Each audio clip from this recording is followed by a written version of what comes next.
am Pedro. And I am Meredith. That's right. That's Meredith right there. Her voice ever softening as Yeah. we begin to talk about, oddly enough, a film that I know I have a soft spot for. And Love it. nostalgia is going to push this to a higher Yeah. review. I know you probably weren't surprised. Just before the show, we were testing sound files, and you heard a snippet of Ebert's review. It didn't sound very positive. No. It didn't. And I don't believe critics were very high on the movie at the time, really, either. But today we're talking about Twister, because the latest reboot just dropped with Glenn Powell and Daisy Edgar Jones. And today we were talking about the original film from 1996, the great billion-dollar summer of 1996. Yeah. Helen Hunt, Bill Paxton, Philip Seymour Hoffman, Jamie Gertz, in Jan De Bont's Twister. I can say that off the top of my head without looking at anything, because I know. Yeah. This movie is a part of pop culture. Yeah, so the disaster movie wasn't a thing. I mean, it had been dormant for a long time. It was a big deal in like the late 70s, early 80s, and it really died down. And after this, you got to see things like Volcano and Dante's Peak, which we've already covered in the past. I think that's the first twin movies that we ever did. Anyway, those were really spawned from the massive success that was Twister. Twister was one of the most successful films of 1996. Mm-hmm. And 1996 had Independence Day, some other things that came out that summer. And Hell if I know. well, the Independence Day was the really big movie that came out that year. Mission Impossible, Arnold Schwarzenegger's Eraser, Michael Bay's The Rock. One of the bigger Disney movies that year, too. I don't know if it was Pocahontas or something like that. Basically, I mean, that was a movie that was a summer where like every week there was a movie making like $50 million. Like box office receipts just shot up that year. So I usually ask you about what your first memory of a movie is. How do you feel about me telling my story first? I don't care. Go for it. Thank you. So when Twister came out, it was literally the first time a multiplex had opened up in Corpus Christi, Texas, where I'm from. And it was a Cinemark Tinseltown, 16 screens. Before then, I think the largest theater was the Cine 6, which was basically like very much a big square, right? Yeah. And it had like theaters like evenly divided, and they showed 7 movies, and that was about as big as it got, really, for the most part. You know, theaters weren't really a real like kind of luxury experience, you know? Yeah. And Tinseltown was stadium seating for the first time, and the screen was enormous where they were showing Twister. We waited in a line with people, myself and my parents. Back when you waited in line. Yeah, for back when movies. you had to do that for a big movie that was coming out. We waited in line for, God, it must have been, I'd say like hour and a half. Yeah. Before we finally got into the film. We got really good seats because there was about maybe 40 people in front of us, but, you know, I mean, this place held a ton of people. So we got in there, and it was just this cinematic experience that had to be seen inside of a big theater. And that step up in quality really was truly amazing for my young mind at the time. And because before that, I mean, we were seeing movies in Beeville. And the Beeville Theater was old school.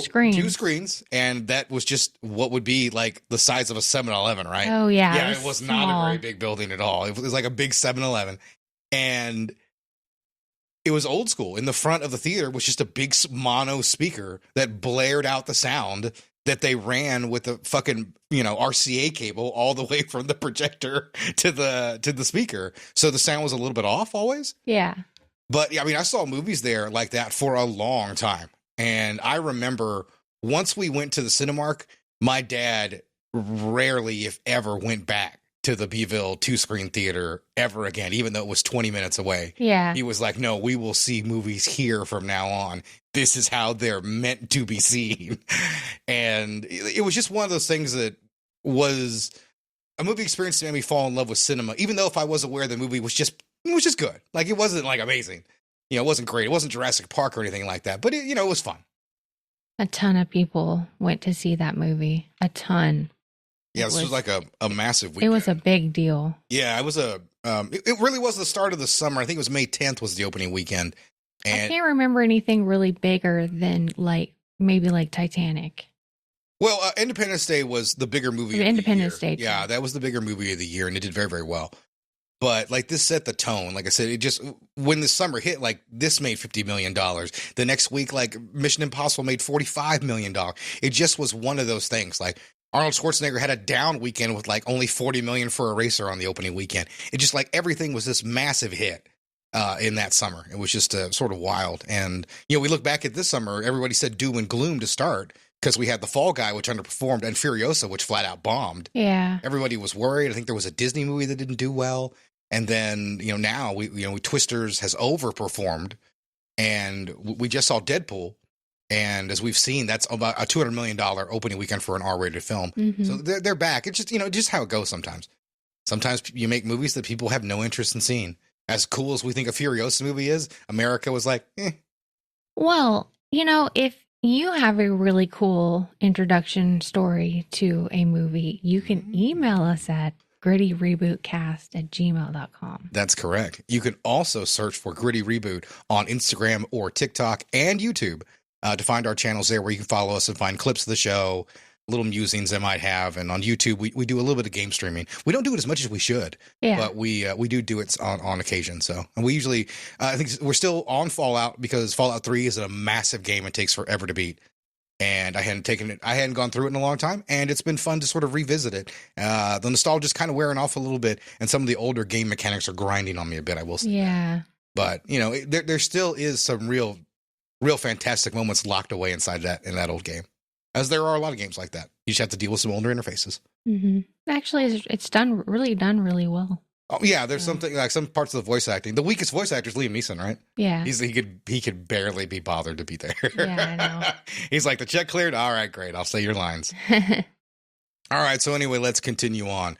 So McCready comes out with the bloody No, we're not talking about The Thing. We're not doing The Thing anymore. Yeah, I know you're obsessed with The Thing. I know. Well, it's a great film.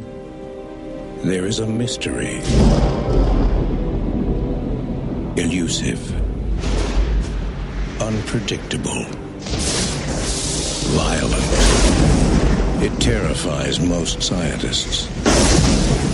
But for a new breed, the challenge is saving lives. The research is deadly. The laboratory is nature itself. And potentially could be a storm that has... Had to do work to go back and find this classic trailer. All the trailers on YouTube were for the Blu-ray, like the 4K Blu-ray that came out 2 years ago. And I like this old school trailer because it's more about the horror of the tornado and the effects. Mm-hmm. The trailer truly is an effect showpiece. Meredith, there's got to be facts about this film. Do you have any? I got a few. Are you ready for them? Lay them on me. All right. After Bill Paxton died in 2017, Spotter Network choreographed 200 storm chasers to spell out BP with their GPS tracker blips on a radar display to honor him. This kind of tribute had only been done 5 times before, and it was the first time it had been done for someone who wasn't a storm chaser. Well, I think that's how big the movie was to people that do this. So, also Bill Paxton, a pretty likable guy from what I understand. People really liked him. So when he passed, people had a pretty strong reaction to it.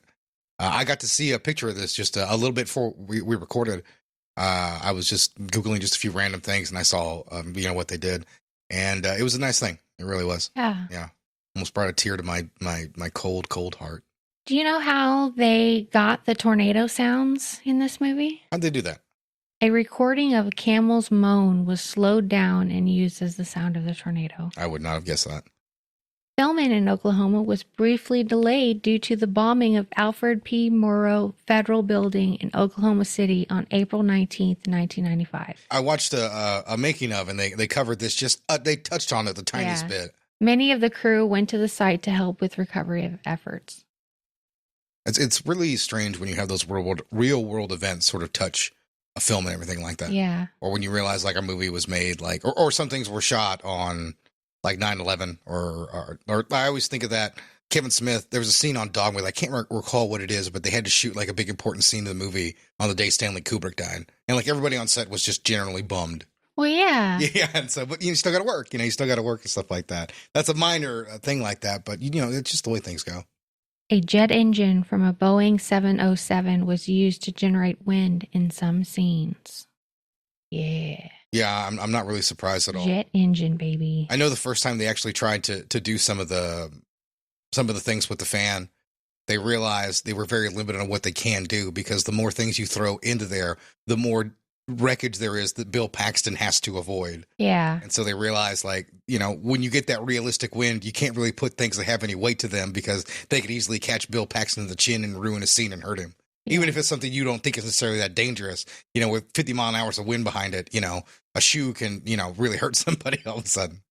Days with sunshine posed a problem because they did not make the background skies look suitably stormy. In order to fix this and prevent delays, several scenes such as the truck cab sequences had to be flooded with high-intensity Klieg lights for better contrast. As a result, Helen Hunt and Bill Paxton suffered minor retinal burns through much of the filming. Ow. Yeah, they had to put in these fucking drops, and they're like thick like milk, and it slowly dissipates in the eye. And then basically, like, anytime the scene was done, they put on, like, you know, those cataract glasses. Yeah. So that was rough on them. I saw a picture of the rig that they used, and it's the middle of the day, like noon, and these lights are like throwing light onto people with the sun out. And I was like, how fucking bright are these goddamn lights? I mean, like, the picture was just surreal. Yeah. To be like, I don't know how these lights can be brighter than the sky in the back. But that's how much they were really pushing out. So I'm not surprised they gave the actors those kind of issues. They were intensely bright. I would tell anybody to sort of see if they could Google those images. You know, you need HDR to really get the scope of it, but they were absurdly bright. Well, let's talk about Van Halen. And you might ask, what does Van Halen have to do with any of this? What does Van Halen have to do with any of this? That doesn't sound right. Van Halen wrote 2 original songs for Twister: Human Being and the instrumental guitar piano duet Respect the Wind, which plays over the end credits. Yeah, don't be a bitch. Van Halen were originally contracted to write 5 original songs for the movie, but this never came to be, as Alex Van Halen and Eddie Van Halen were both suffering from independent injuries, and vocalist Sammy Hagar wanted to spend time with his family in Hawaii.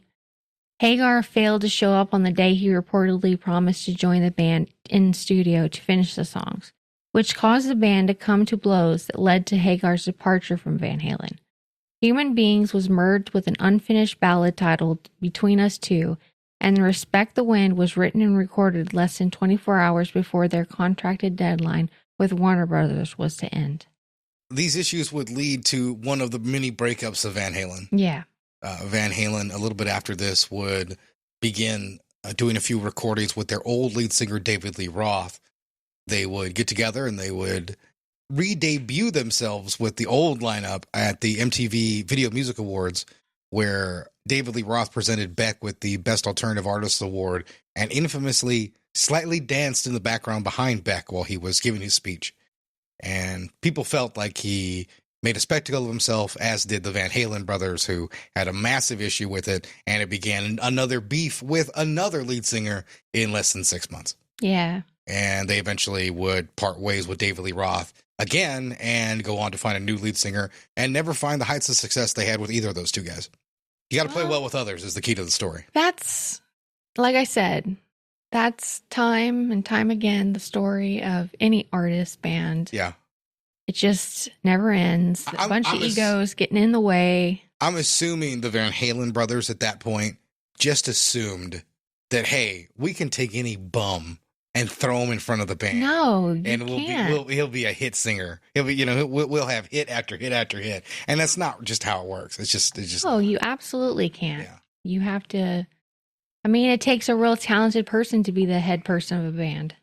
They just assumed they could do that because they found, somebody else. Well, it's like the Packers. Yeah. We got 2 great quarterbacks. That GM's going to be like, yep, this is the next guy. He's just going to assume he can sense him, and then he'll pick a bust and realize, And we got Jordan Love, so it's not like we're doing too bad. No.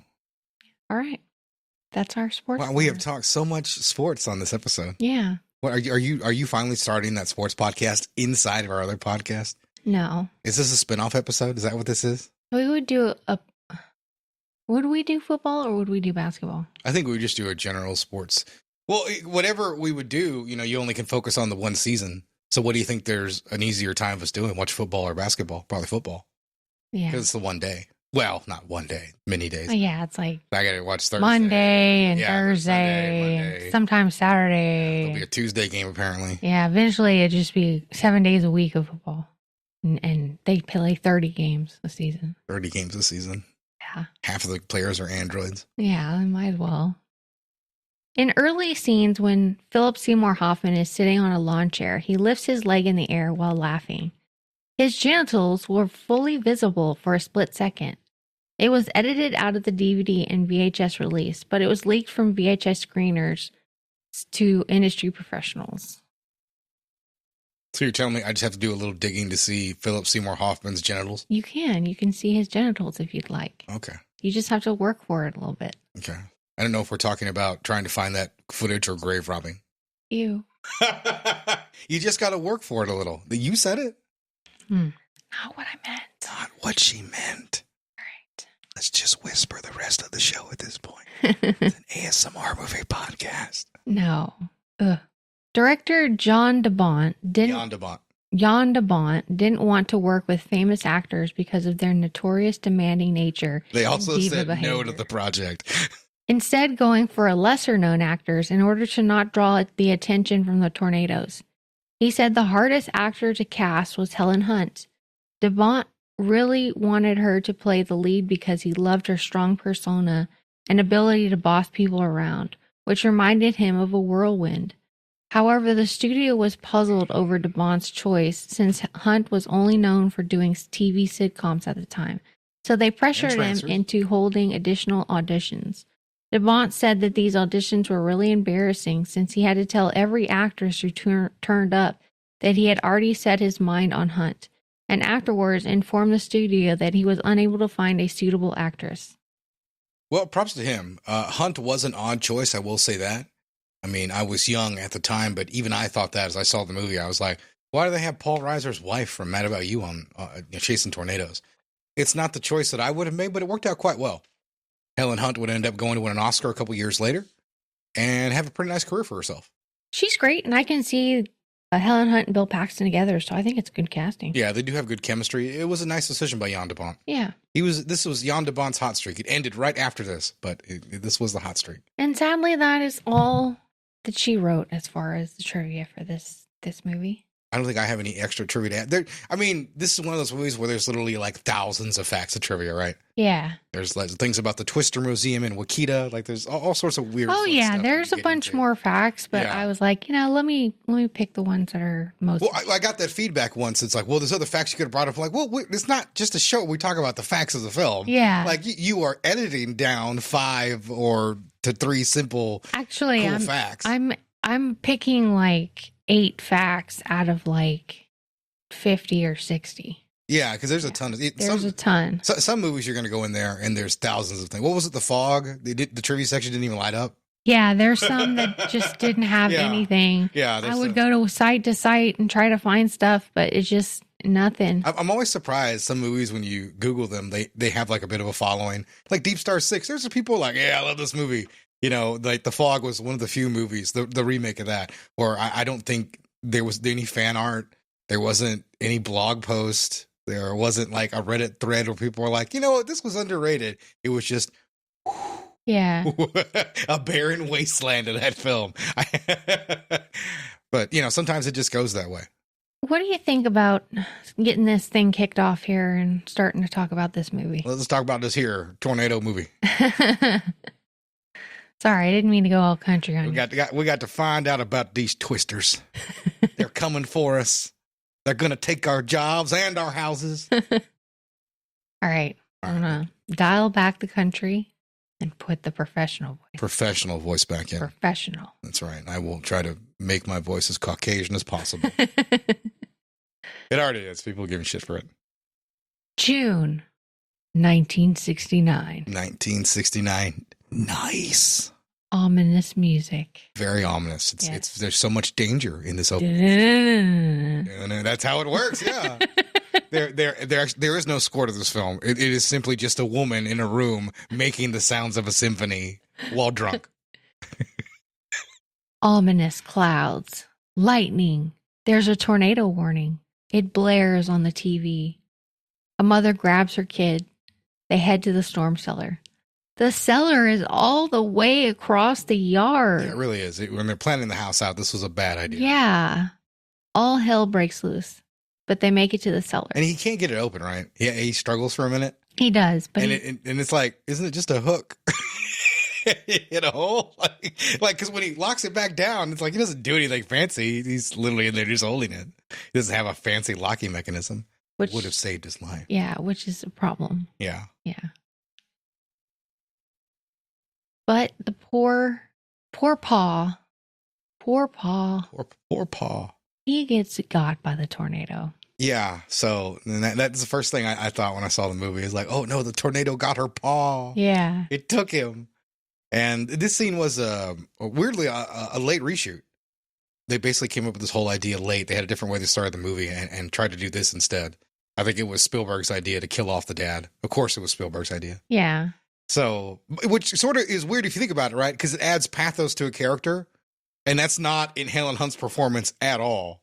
That her father was taken by a tornado and she has this hatred. They just sort of added it at the end. But it's sort of whatever. It's not that deep a character study. But it's just something funny that I think to like, you know what? Let's just add a whole new motivation to the character. Like Helen Hunt's like, oh, nobody told me that. Is that a thing? Now we're in present day. We are. Yeah. It's 2024. We're recording a podcast. Oh, you're talking the movie. No, I'm talking in the movie. I'm talking in 1996. We're back in 1996. We're back in 1996 or present day. Yeah, present day. It's the National Severe Storm League, I guess. The League, and this is where all the national storms come together to fight evil. No. Oh, is that not what this is?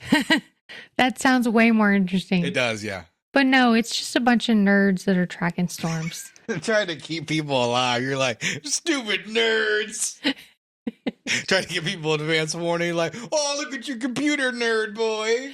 It's funny because it's not the first time I refer to him as a nerd. I don't know why you are so hostile. I don't know why you're a stock 80s bully character all of a sudden. Hey, nerd, you do my homework? Give me your lunch money. But yes, they are storm nerds. Okay, yes, the storm nerds. Yes. And then we finally get to meet Bill Paxton and his love, Dr. Melissa. Yeah, and that's Jamie Gertz. Yeah. And they talk about meeting up with Dr. Joe, who is Helen Hunt, who is his basically soon-to-be ex-wife. Yeah. Because he wants to get married. This movie does have a love story in it, obviously, between Helen Hunt and Bill, and a love story, an uncoupling between him and Jamie Gertz. Yeah. And the movie, I think, its best step, because I mean, it's not a deep story, really. It's not. It's just based off their chemistry, which is pretty good, so that helps out a lot. But most of this is really done while the camera is moving around, and a lot of their banter is done while they're literally chasing a tornado. So with that, I think it's a pretty effective love story for an adventure film. Yeah. And I think this isn't like an amazing screenplay, but I always get really upset. And I think one of my least favorite examples of this is Star Wars Episode 2, where they literally separate the plot to have romance scenes instead of having action scenes with some romance in them, like was so beautifully done in The Empire Strikes Back. Yeah. You know, and it's one of those things that kind of drives me nuts. And this movie does it pretty well. This movie doesn't get a lot of credit for what the screenplay does for obvious reasons, but this is something I did want to compliment it for. A lot of the stuff between Helen Hunt and Bill Paxton is sort of improv between the two actors during big action scenes, and it's a really good way to get across their chemistry and how they feel about each other. Yeah, I have no qualms against this. This is the strongest part of this movie. The romance in the movie. I mean, even Philip Seymour Hoffman, who is a legendary actor, he's just fine here. Yeah. You know, he's just quipping, you know, he's nothing. He's just Dusty the character. He's Jack Black in it. Yeah. Even though Jack Black had yet to be created. He was created in a lab after this film. We also meet the crew, the storm crew, including Philip Seymour Hoffman. Bill introduces Melissa to everyone and goes after Joe. But she runs around putting equipment together. Yeah, lots of equipment. He talks of signing divorce papers. He tells her he's getting married and he needs those papers signed, but she drags her feet. Yeah, she's a little passive aggressive here, Yeah. but more charming than annoying about it. Yeah. So it's okay. You know, you can tell there's still some feelings there, and she wants to give him shit for trying to move on Yeah. so quickly. She does tease him and egg him on quite a bit. There's a line later on like, "Have you lost your nerve?" Where she's very much trying to get on his nerves. Yeah.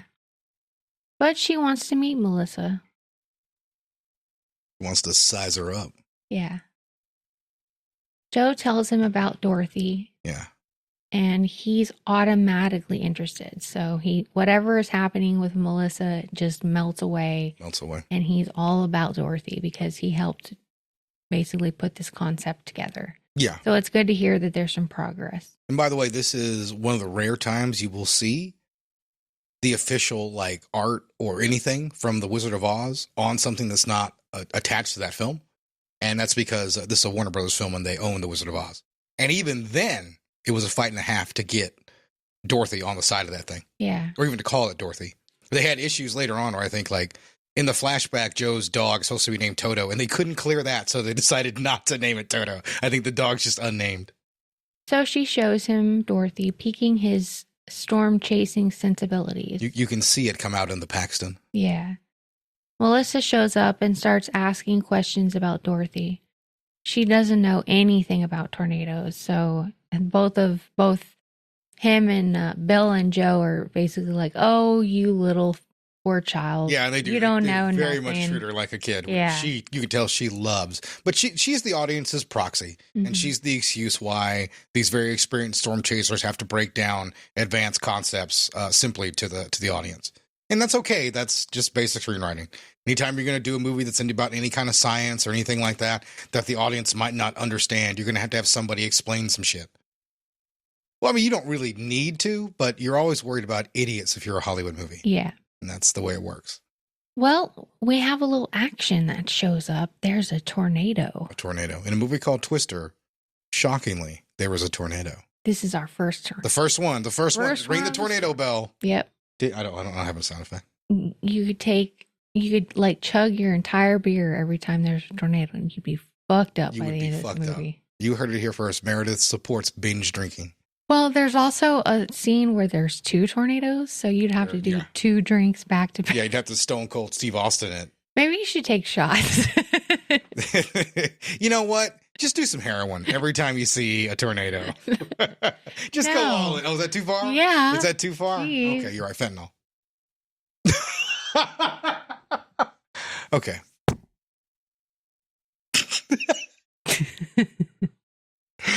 Shows off the rails. Yeah, because you ruined everything. I did. I ruined everything. Yeah. I did fentanyl on the show. No, you didn't. We do not condone any of that. We do not condone any drug abuse of any kind. No. Fentanyl. Yes. But, you know. Why are you staring at me? So now there's a tornado. Okay. And the crew is getting moving. They're getting moving. They all pick up in their vehicles. Bill talks about them being experts and like he wants to go with them. And basically, Melissa's like, "You want to go with him, don't you?" And he's like, "No." "Yes, can I go with him?" Like a little kid. Yeah. And I like Bill Paxton is a charming guy. And, you know, oddly enough, he doesn't get a lot of chances to be really the lead in a movie like this. And he does a great job. Yeah. He really does. He does a great job. I'm surprised he didn't get more starring roles. Behind Joe's convoy is Cary Elwes and his bad guys of the movie. Cary Elwes are this lousy group of corporate-funded scientists getting paid for what they do. Everybody knows the real scientists do it for the love of the game. Or at least that's what we're led to believe, right? Yeah. This is a really dumb idea by the script. He's Dr. Jonas, and he comes with a convoy of his own. They're all brand new, nice 1996 GMC SUVs, black, as opposed to like the raggedy cars that Joe and her group have. Yeah. So there's a big contrast between the two of them. I don't understand why a corporate backed group of scientists are so evil in this plot, but they really are. Cary Elwes Cary Elwes is barely anything. He only has like, 6 or 7 lines in the movie? Well, he's also stolen a lot of the design for Dorothy. He did. Made his own and stuff like that. But he's not much of a character, you know. He's really not. Obviously, he's a secondary antagonist. The other antagonist would be the tornadoes, God, I guess nature. we needed him so some crew out there would die, except for the crew of Helen Hunt and Bill Paxton. I don't know why they're here. Yeah, they just. I don't know. I just imagine the screenwriter typing. It was like, you know what they need? A bunch of corporate stuff shirt scientists to deal with. Yeah, that's what these raggedy group of outsiders need to deal with. It's a fucking stupid idea and a stupid movie. But hey, what are you gonna do, right? They all end up at a small town where Dr. Jonas tells the media about his device, which is a knockoff of Dorothy. Bill goes over and knocks the hat right off his head and threatens to punch him. If we can be fair, his little sensors have sails on them, do they not? Yeah. So this is the one thing that I noticed when rewatching this again, is he's really upset about that, but Dorothy doesn't have any sails on the sensor, so he took their design and made it better. That's called capitalism, baby. He made a square box sensor instead of a round spherical sensor. That's all you need. That's all you need. That's the difference between the two. Dorothy was MySpace, and his thing is Facebook. The Facebook at the time. Whatever, dude. You don't like it? No. Listen, I'm just saying that's the way it should have gone down. That's the way I have it going down. They get into it a little bit. Bill tells Joe she will give him 1 day. 1 day to sort out his affairs with the tornadoes. Yeah. He looks at the sky. Ominous music sounds. There's a lot of shots of people looking.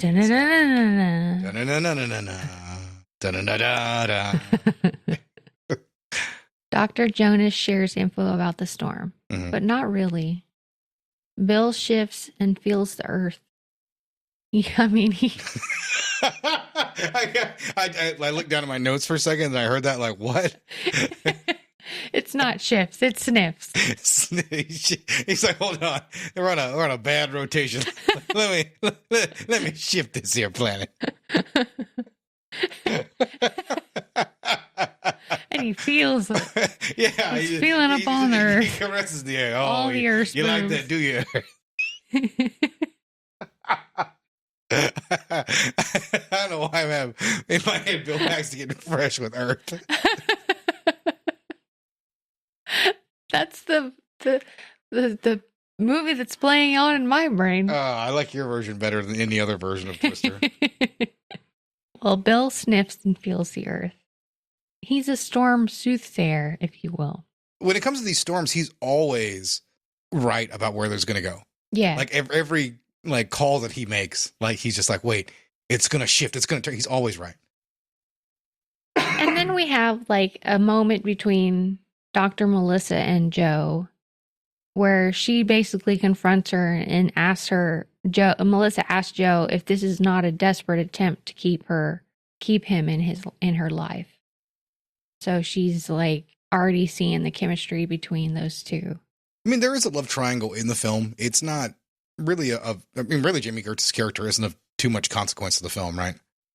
No. Like, I mean, there's not much of a love triangle. Once he's out there with the tornadoes again, that's where he belongs. She's kind of there for comedic effect. Yeah, and like I said, to explain to us what these things are. Yeah.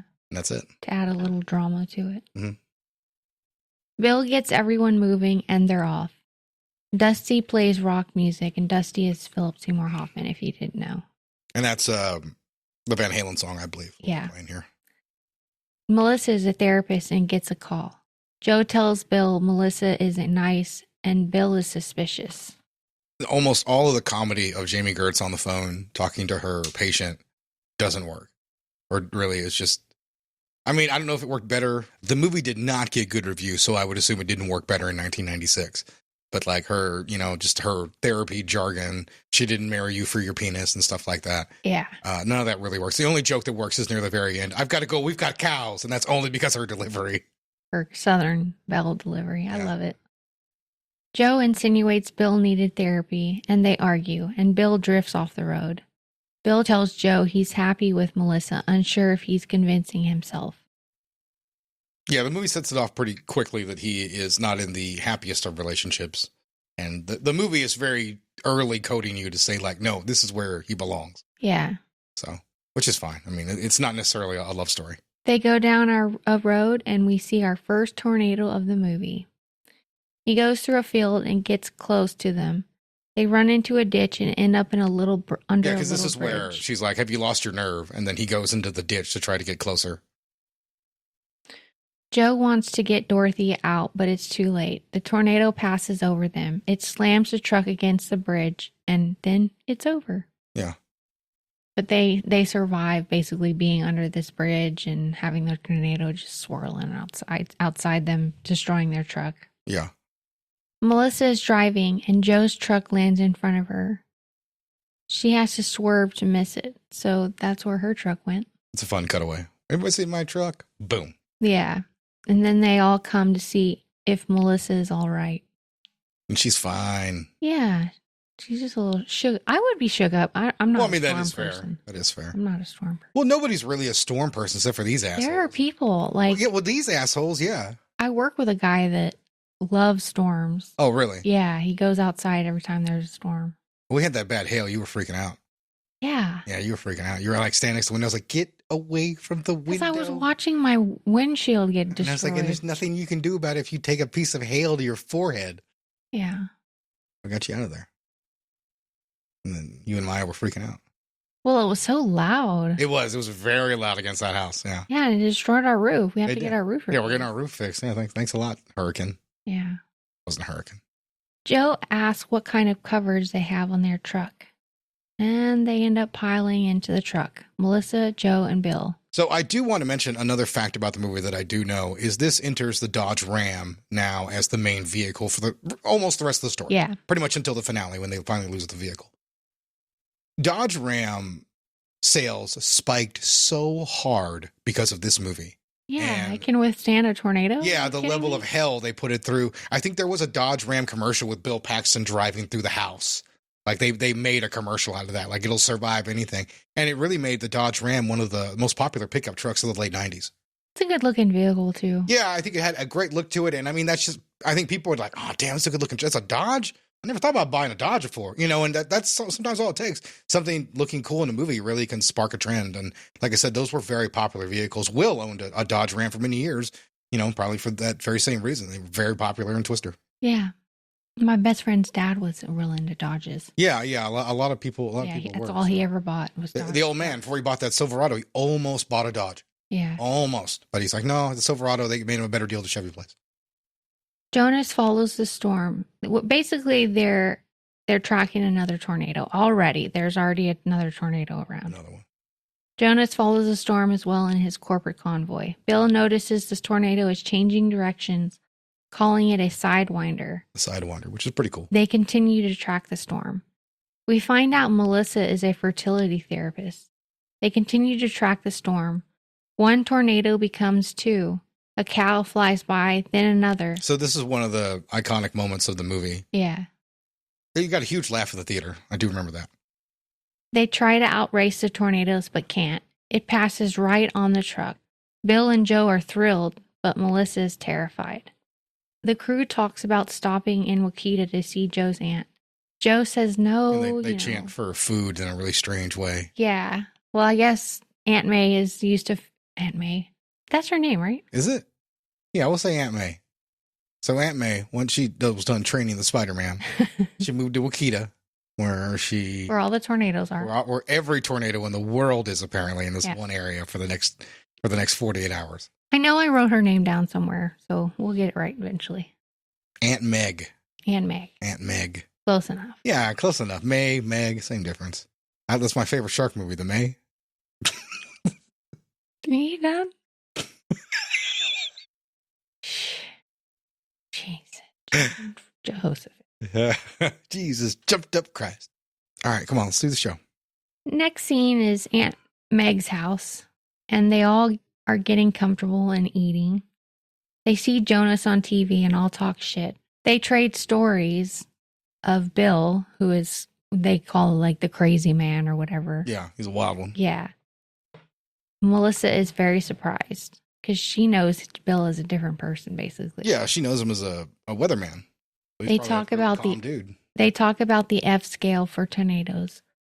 Only one of them has ever seen an F5 tornado, And it killed her. and it's Oh. Joe.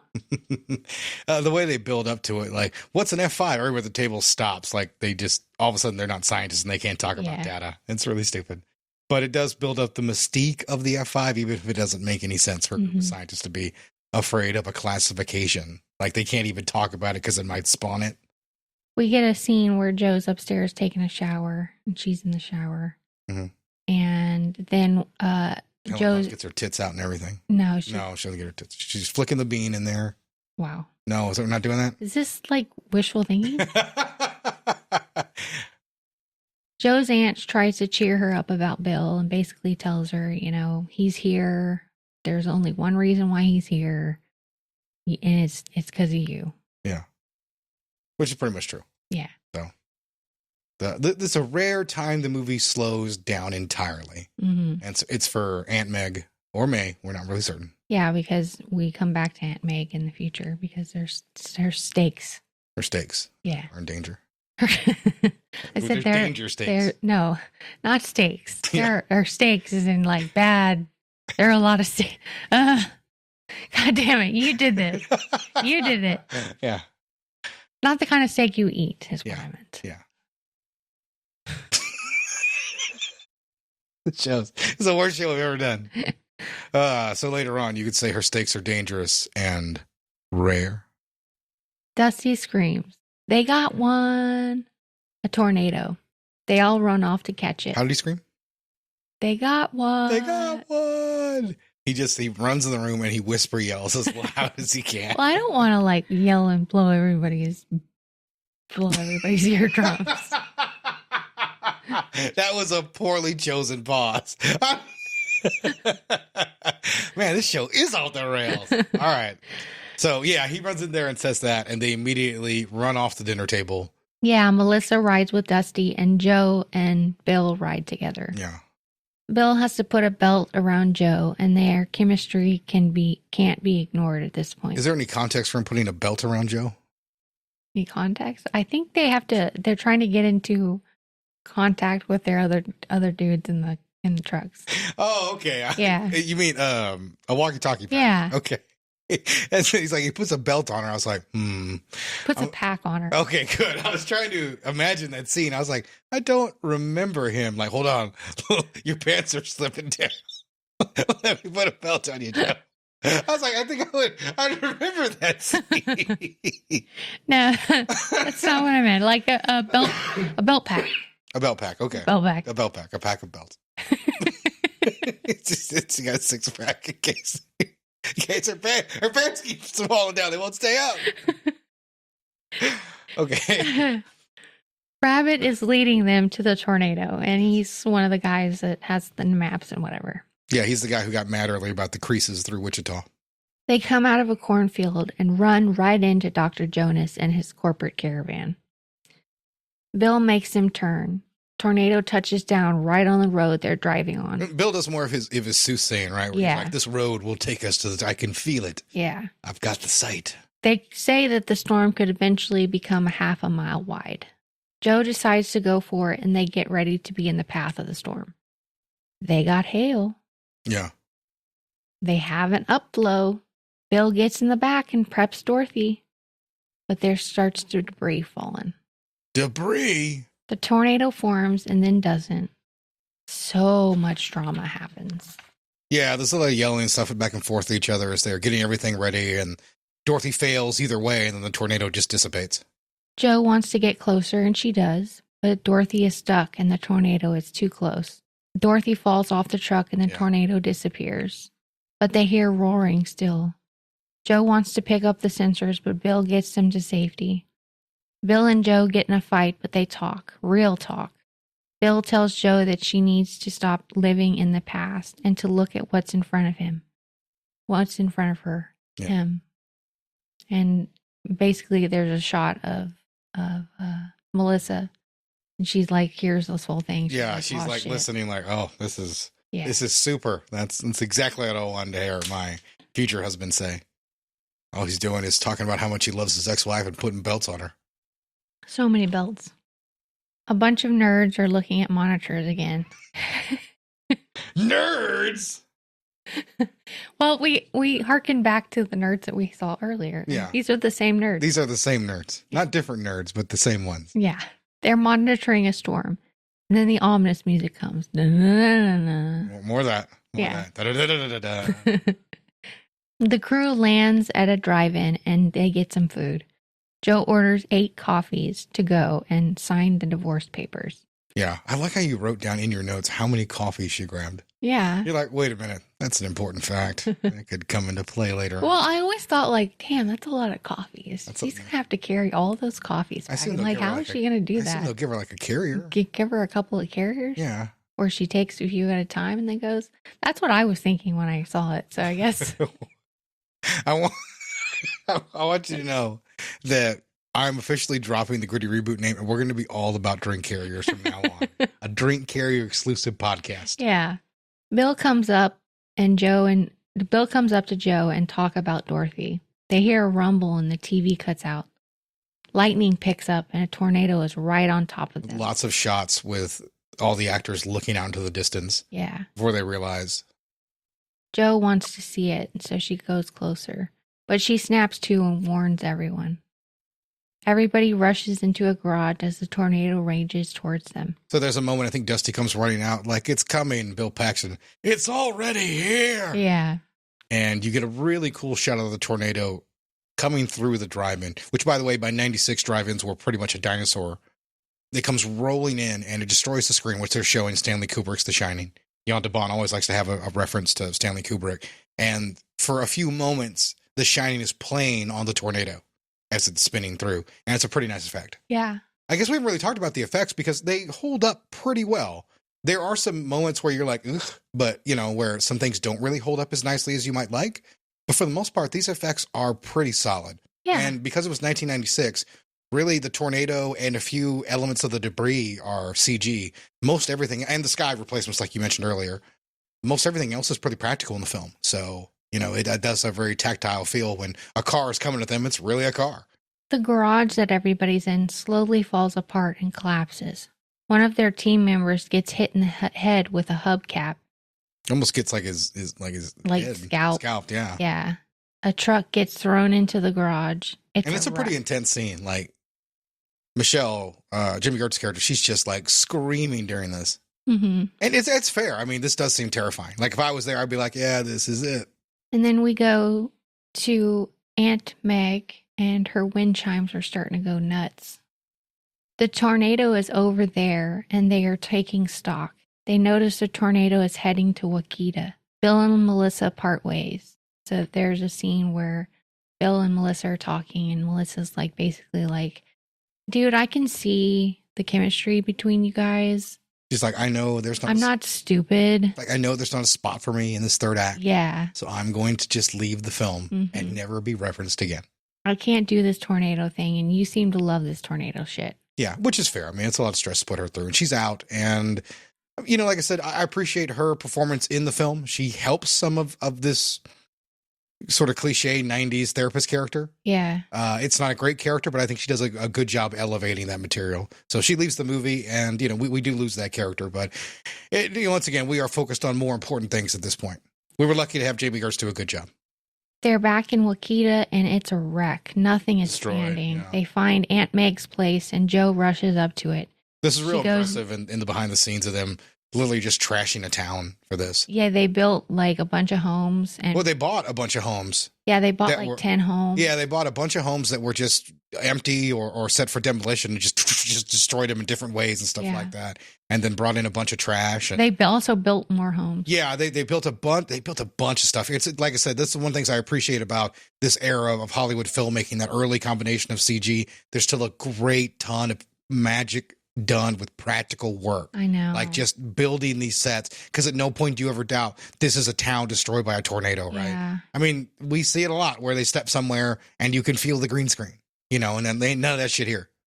Well, Helen Hunt rushes inside, and Bill is basically on her heels. Mm-hmm. The house is very dangerous. Shit's fallen and broken everywhere. Ceilings collapsed, but they do find her. She's bleeding from the head, but they get her out before the ceiling Before the house collapses for good. While we were doing the research for this, I watched Entertainment Tonight segment from back in the day, and it's Bill Paxton giving an interview in the slanted house.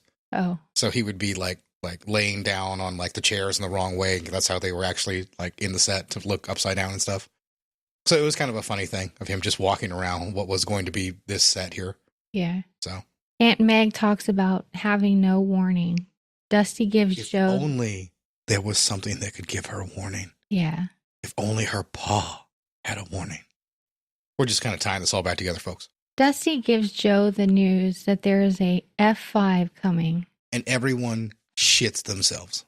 Joe looks at her aunt's wind chimes and thinks she knows how to make Dorothy fly. Okay, so listen. You know how I feel about these things in movies when a really smart character makes a revelation. It should feel intelligent, right? Yeah. You should be like, oh, that is clever. What a fun idea. The idea that in order to get these sensors to go into a giant tornado, a vortex of wind, if you will, that maybe these sensors might need something to help them float in the air. The idea that she hadn't come up with that until this moment is ludicrous. Yeah. Absolutely ludicrous. Yeah, it's pretty stupid. Yeah, I don't understand like why she should put a little something on it. Yeah, let's give it a shot. You would think they would have tested it somehow because you can buy like little wind machines. Well, once again, Cary Elwes, their version, their sensors had little sails on them. So this isn't revelation. She had just seen it earlier. So it soars. It wasn't until this viewing that I realized it was all Pepsi products. Yeah. And Pepsi product placement. I had no idea. They're doing this so it soars better. They get Dorothy ready to go towards the tornado. Joe and Bill head out, and they get Dorothy out just in time. But it tips over and Tree heads towards Bill and Joe, and it knocks them off course. So they have this never-ending spawn of Dorothy's. There's a factory somewhere inside of that RV just spits out Dorothy units because they just lose another one. Well, I think, they lose 3 total, and their 4th one is the one that wins. Well, they lose them all. Well, technically. Yeah, technically. No, literally. But their 4th one is the one that gives them the sensors. The data, yeah. Yeah. They see a tanker truck head towards them. It gets picked up and thrown in their path, exploding. They decide to use their last Dorothy, Jonas. But Jonas is in the path of the storm. Joe tries to warn him, but he's not listening. Bill tries to warn him. Then they get sucked right up into the storm. I like this moment when he finally uses his soothsaying for good, and like him trying to appeal to Cary Elwes' driver in the vehicle. Yeah. And him even going like, he wouldn't lead us into danger. Like he wouldn't get us killed or anything like that. He wouldn't tell us that if it was bad info. And I like the little back and forth. So Cary Elwes' character has to make the choice to get them killed because he's a corporate douchebag. Mm-hmm. But this is a good back and forth between the two of them. And the CG effect of them getting sucked up and thrown around and eventually exploding is pretty cool, even for 96. The storm picks up a bunch of tractors and slams them down on the road in front of them. And once again, no CG here. They literally just drop some tractors right in front of a stunt driver. They drive through a house. Yeah. They drive through. That is CG and practical. They did drive through some house and they CG'd like more elements of the house to make it a little more realistic and not look like a set. It's combined quite well. Like I said, it's tough to catch where the seams are for the most part, even on a 4K transfer. This time, Joe gets Dorothy ready as Bill drives. They need to get into a cornfield towards the tornado. They set the truck and bail out, sending the truck careening towards the tornado. Yeah. Helen Hunt got a nasty concussion on that dive. Yeah, because the door. Yeah, they're actually driving through a fucking cornfield. Once again, this isn't it's not green screen or anything like that. They're in a cornfield and she opened a stalk of corn, but it pushed it right back into her. Corn's tough, people. Like you see that in movies, like just run through the cornfield. You don't just run through corn, right? Cornfields are really creepy too. Yeah. Like corn will mess you up if you're running through it, just hitting your shoulders. You can't see anything.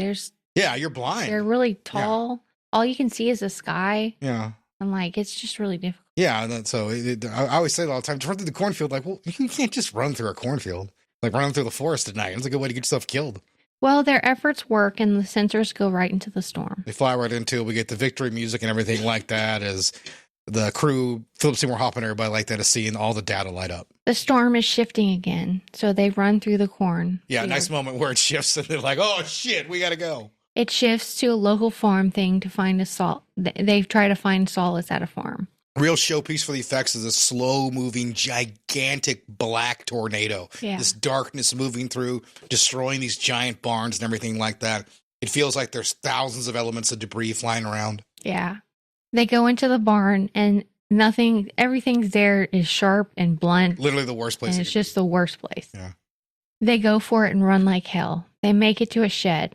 They strap into the pipes with leather straps and hold on. Yeah, these pipes go deep into the ground.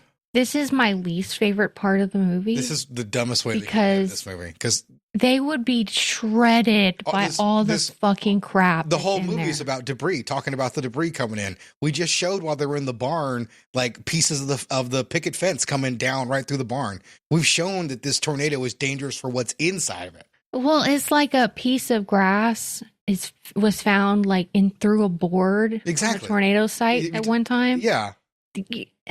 You've got stuff going 150 miles an hour. Yeah, an egg that goes through a concrete wall. Yeah. Yeah. Crazy. They should have been decimated by the tornado, but they just fly through it. Yeah, they just kind of float up in the air and they get this pretty look through the middle of the tornado and none of the stuff hits them or anything like that. And it dissipates and that's the end of the movie. Oh, they kiss. Bill and Joe make it out and that's the end of the movie. Their buds pull up and they make out and that's all she wrote. Mm-hmm. Bill Paxton whips it out and the movie gets going. No. Yeah, he's like, "Here's your twister." No, he doesn't. He doesn't helicopter it. Do you want him to? Did I desecrate his memory by asking him to helicopter? Yeah. 1996. You gotta have a long penis for that. You do. That is the key to the helicoptering. You're more just flicking a switch if you have a short one. You're not really helicoptering anything. You just click, click. All right. I'm glad we had this talk. I'm glad we had this talk too. So let me ask you something. Were you disappointed that when the tornado dissipated, Joe's father didn't reappear to reconnect that story together? Yeah, like there's like the end of Star Wars where you see the ghost. Yeah. It's just a ghost of her paw. Yeah. He just all of a sudden he's like, "Oh," just comes in with the door and he breaks his paw. He's like, "Oh my God, I've been gone for 30 years. What?" It's not a Captain America thing. He's just been floating in the sky. He's not been in another universe. He hasn't been in another universe. There's no multiverse here. So you're okay with that storyline going unresolved? That she killed the tornado and she didn't even get her father back? Yeah. It's worse than The Flash when the end of the movie didn't find out who killed his mom. They probably found his body like miles away. Pa's body. Wow, way to make it dark.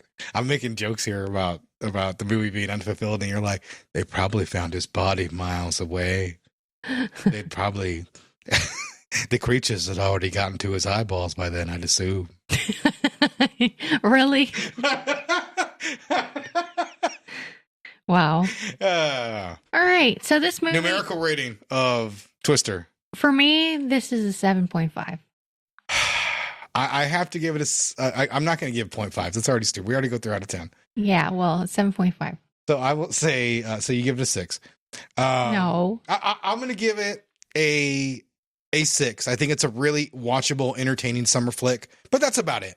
It's a so groundbreaking film for effects. It can be fun, but if you don't have nostalgia for the movie, this could be a rough sit through because it's not the best story. I have both nostalgia for this movie and I think it's fun. So the reviews for this movie are 4.3 user review, 66% on Rotten Tomatoes, and a 6.5 out of 10 on IMDb. And I pulled a 1-star review for this week's reviews.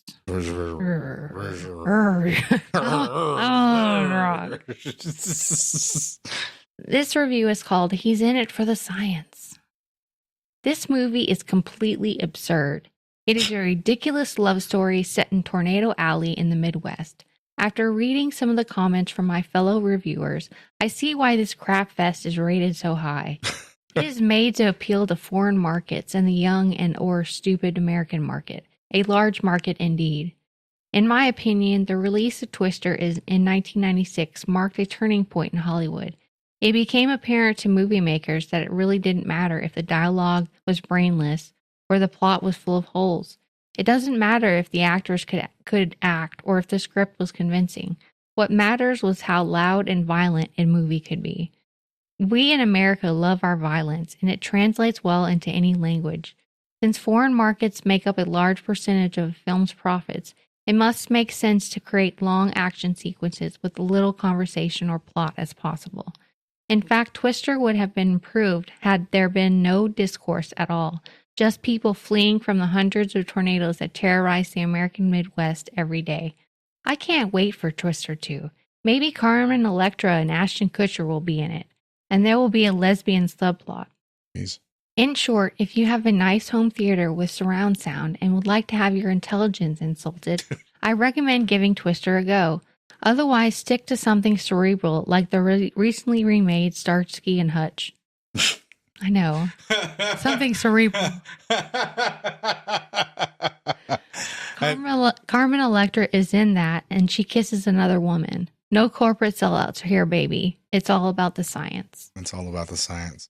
That motherfucker acts like bad movies never got made before Twister happened. Yeah. And Hollywood never made a stupid movie just to get some grosses up. Yeah. This movie is pretty stupid, but it's an effects ride. So if you're not down for the effects ride, then yeah, it's going to be real fucking stupid. It's going to be a long go for you if you don't like this kind of movie. But yeah. I think it's a better example of a disaster flick. Yeah.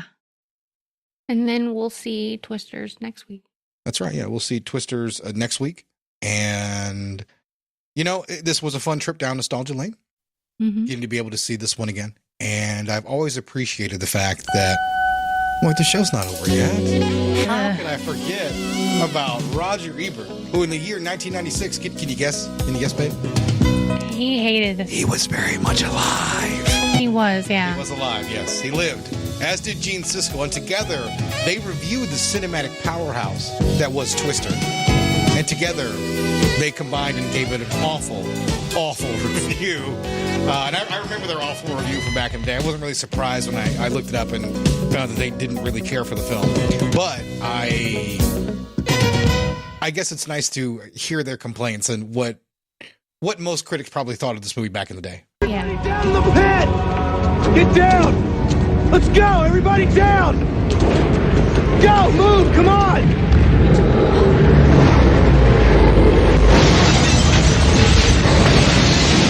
A team of tornado-obsessed scientists encounters the windstorm of their dreams and nightmares in Twister, one of 5 new movies we'll be reviewing this week on Siskel and Ebert, along with Winona Ryder having an affair with a high school boy, also Julia Ormond and Tim Roth having an affair while he's on leave from prison, and Johnny Depp in a truly offbeat Western. I'm Gene Siskel of the Chicago Tribune. And I'm Roger Ebert of the Chicago Sun-Times. Our first movie is Twister, a film about storm chasers on the trail of deadly tornadoes.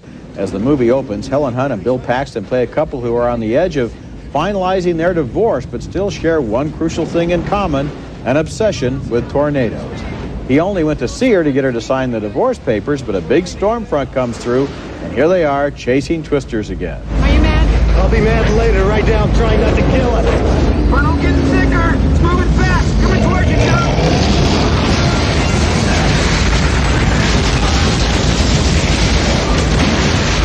A lot of the scenes in the movie look more or less like this, and I guess you aren't supposed to question how they miraculously seem to escape serious injury, even while they're in the eye of one storm after another. Find something to grab a hold of! I know! Ebert's already throwing a flag on any realism in this movie. Yeah.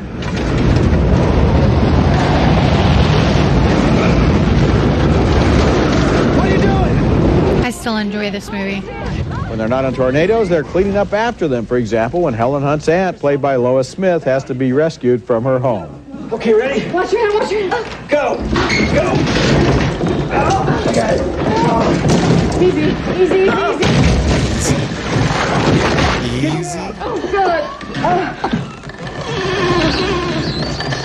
The best thing in the movie are the great special effects. In fact, they're about the only thing in the movie. Debris, Dusty, we have debris. Debris!